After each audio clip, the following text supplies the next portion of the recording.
ولا تلبسوا الحق بالباطل، اور نہ تم مکس اپ کرو حق کو باطل کے ساتھ.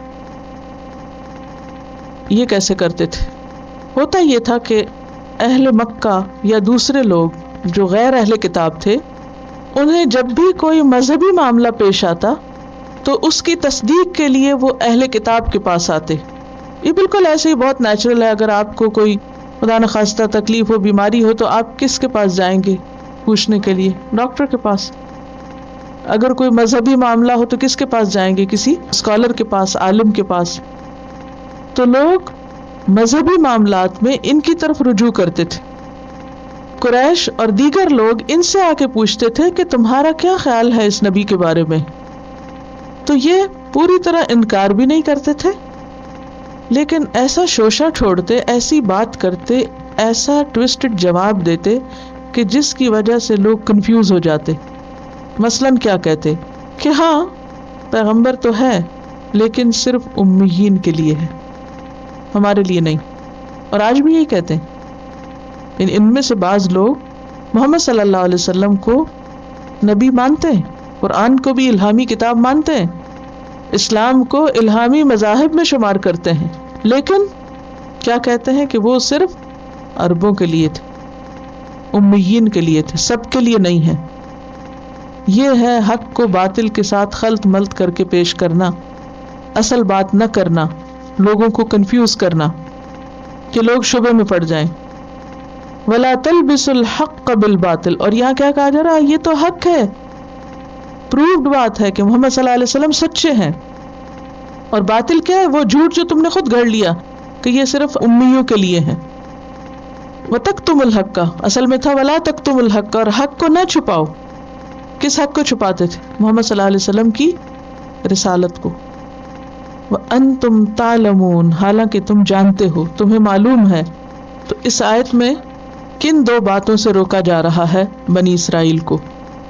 نمبر 1، حق کو باطل کے ساتھ نہ ملاؤ. جیسے پہلے میں نے مثال دی تھی کہ میٹھے اور نمکین کو اگر ملا دیا جائے تو نہ پتہ چلتا یہ میٹھا اور نہ پتہ چلتا یہ نمکین ہے. تو دو اپوزٹ چیزوں کو جب ایک دوسرے کے اندر ملا دیا جائے تو نتیجہ کیا نکلتا ہے؟ فساد، کنفیوژن. کیونکہ حق حق ہے اور باطل باطل ہے، بیچ کی کوئی راہ نہیں. بہت سے لوگ بیچ کی راہیں ڈھونڈتے رہتے ہیں. وہ کہتے ہیں جھوٹ بھی بول لیں اور جنت بھی مل جائے. سچ اور جھوٹ کو ملا کے ایک تیسری چیز بنا کے پیش کرتے ہیں. تو تلبیس حق ایک ٹرم بھی ہے، تلبیس حق. کبھی آپ نے پڑھا ہو شاید کسی مذہبی کتاب میں.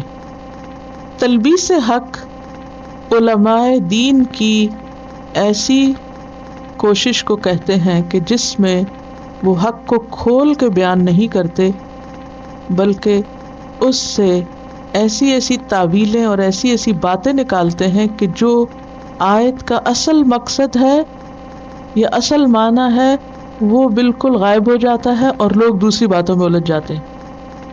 یعنی جو آیت کا اصل مطلوب ہے یا جو کہہ رہی ہے آیت، وہ نہیں معنی نکالا جاتا، بلکہ اس میں ایسی باتیں 100 شامل کر دیتے ہیں، ایسی تعویلیں اور ایسی ایسی باتیں کہ جس سے اصل بات بہت دور چلی جاتی، اصل بات سے ہٹ جاتے ہیں. اس کا نقصان کیا ہوتا ہے؟ عوام الناس وہ کہتے ہیں یہ بھی اسکالر ہے، یہ بھی اسکالر، یہ کچھ کہتا ہے، وہ کچھ کہتا ہے، کنفیوژن پھیلتی ہے. دوسری چیز جس سے روکا جا رہا ہے وہ کیا ہے؟ حق چھپانا. حق مت چھپاؤ. حق چھپانا دو طرح کا ہوتا ہے. ایک تو یہ کہ حق کو بیان ہی نہ کرنا جہاں ضرورت ہو. دوسرا یہ کہ اگر کوئی معلوم کرنا چاہے تو اس کو صحیح جواب نہ دینا. لیکن اس کا یہ مطلب نہیں کہ اگر آپ کو کسی بات کا جواب نہیں آتا تو ضروری کچھ بتائیں کیونکہ کسی نے پوچھ لیا تو بتانا فرض ہو گیا. نہیں، جو نہیں آتا وہ مت بتاؤ، ورنہ کس میں آئے گا وَأَن تَقُولُوا عَلَى اللَّهِ مَا لَا تَعْلَمُونَ. یہ بھی منع ہے کہ بغیر علم کے باتیں کرنا اور جس چیز کا علم نہ ہو اس کے بارے میں فتوے دینا. اور یہ جو آیت کا آخری حصہ نا وَأَنْتُمْ تَعْلَمُونَ، حالانکہ تم جانتے ہو، سب پتہ ہے تم کو، پھر بھی یہی کر رہے ہو. اس سے کیا بات پتہ چلتی کہ جاننے کے بعد ایسے کام کرنا اور برا ہے.